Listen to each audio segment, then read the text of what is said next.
আমার তোমাকে ছাড়া চলবে না, হবে না। মানে একজন মানুষকে তো ভালো লাগতে পারে, ভালো লেগে গেছে, তো আমার কোনো উপায় নাই। তুমি আমাকে যতই অ্যাভয়েড করার চেষ্টা করো, কোনো লাভ নাই তো। তেল ছাড়া পরোটা, তেল ছাড়া দেখো, পরোটা। একটু পর আমার একটা মিটিং আছে এখানে একজনের সাথে, তুমি প্লিজ এখান থেকে যাও। আমি যাব? তোমার কি মনে হয় আমি যাওয়ার জন্য এখানে এসে বসছি? আমার কি কাজ আছে না? আমি কাজ ফলায় কেন এখানে বসছি? আমি না ওই 14 ফেব্রুয়ারি রাতের কথা আমি কোনোভাবেই বলতে পারতেছি না। তুমি ভুলে গেছো, তুমি অস্বীকার করতে পারো, কিন্তু আমি সেটা কোনোভাবেই করতে পারি না। তুমি রাত 1:30টার সময় আমাকে ফোন করে বললা যে তোমার ভালো লাগতেছে না, তোমার সাথে আমি কথা বলি। তারপরে কথা এরকম পর্যায়ে চলে গেছে, ভোর 5টা পর্যন্ত কথা বললা, এবং একটার সময় আমি টায়ার্ড হয়ে আমি ঘুমায় পর্যন্ত গেলাম। আর এখন বলতেছো যে তোমার কিছু মনে নাই, তুমি কিছু জানো না। কেন বলো? আমার আমার আমার দোষটা কোথায় এখানে? মির্জাফর। জাফর মের? হ্যাঁ, ওটাই। জাফর, কথা শুনো, তুমি এই কথাটা আমাকে অনেকবার বলেছো। 14 ফেব্রুয়ারি রাতে কোনো কিছু হয়নি। আমার কিছু মনেই নাই। তুমি যেসব কথা বলছো আমি কিছুই মনে করতে পারছি না। আমি তোমাকে অনেকবার বলেছি এ ধরনের কোনো কথা আমি তোমার সাথে বলার কথাই না। তোমার মনে না থাকতে পারে, কিন্তু আমার তো মনে আছে। 14 ফেব্রুয়ারি রাতে তোমার সাথে কথা বলার পরে আমি ডিসিশন নিছি যে একে আমার লাগবে, ওকে ছাড়া আমার চলবে না। সো এরপরে তুমি 3 দিন পরে তুমি আমাকে একই কথা বলতেছো, এবং এখন পর্যন্ত একই সুখ দিচ্ছ। শুধু কি এইটা?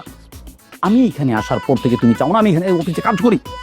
তুমি ষড়যন্ত্র করে তুমি আমাকে পানিশমেন্ট হিসেবে তুমি আমাকে বান্ধবন পর্যন্ত পাঠিয়ে দিছো। বাহ, কি চমৎকার! মানে এই তোমার রূপ। মানে নারী যে বৈচিত্র্যময়, এবং তুমি যে বৈচিত্র্যময় নারীর প্রতিনিধি, মানে এটা তুমি প্রমাণ করে ছাড়লা। আর আমি যদি চাই, আমি তোমাকে কি করতে পারি তোমার ধারণা আছে? মানে আমার ক্ষমতা, আমার ক্যাপাবিলিটি সম্বন্ধে, আমার পাওয়ার সম্বন্ধে তোমার কোনো ধারণা আছে? আমি কি বান্দরবন? আমি তোমাকে পঙ্গু পাঠায় দিতে পারি, আমি তোমাকে বুড়িঙ্গি মারি পাঠায় দিতে পারি, কিন্তু আমি সেটা করবো না। আমি সেটা চাই না করতে। শোনো, এখনো সময় আছে, তুমি ঠিকমতো লাইনে আসো। কারণ আমি তো দেখছি, আমি বুঝছি, ঠিক আছে, যে আমার তোমাকে ছাড়া চলবে না, হবে না। মানে একজন মানুষকে তো ভালো লাগতে পারে, ভালো লেগে গেছে, তো আমার কোনো উপায় নাই। তুমি আমাকে যতই অ্যাভয়েড করার চেষ্টা করো, কোনো লাভ নাই তো। পারবো না তো তুমি। শোনো, আমি একটা কথা বলি তোমাকে। বলো। তুমি যে একটা রাতে দোহাই দিয়ে আমার পেছনে এভাবে লেগে আছো, সেই রাতে আমি একটা পার্টিতে ছিলাম, আমি আমার ফ্রেন্ড সার্কেলের সাথে একটু মজা করছিলাম। আমার এরকম কোনো ফোন কলের কথা মনে নেই। তোমাকে আমি অসংখ্যবার বলেছি, আমি এখনো বলছি, আমার কোনো কিছু আমি আমি কোনো কিছু রিকল করতে পারছি না। তুমি যেসব কথা বলছো তো বানিয়ে বানিয়েও তুমি বলতে পারো। আমি আমি আমি আমি আমি আমি আমি বানিয়ে বানিয়ে কথা বলবো না। এরপরের কাহিনী, হ্যাঁ, ওটাই কি শেষ? খুট করে তুমি বলতেছো যে না, আমাদের দুজনের পথ আলাদা, আমি আমি আমি তোমাকে আসলে ওইভাবে চিন্তা করি না। কেন?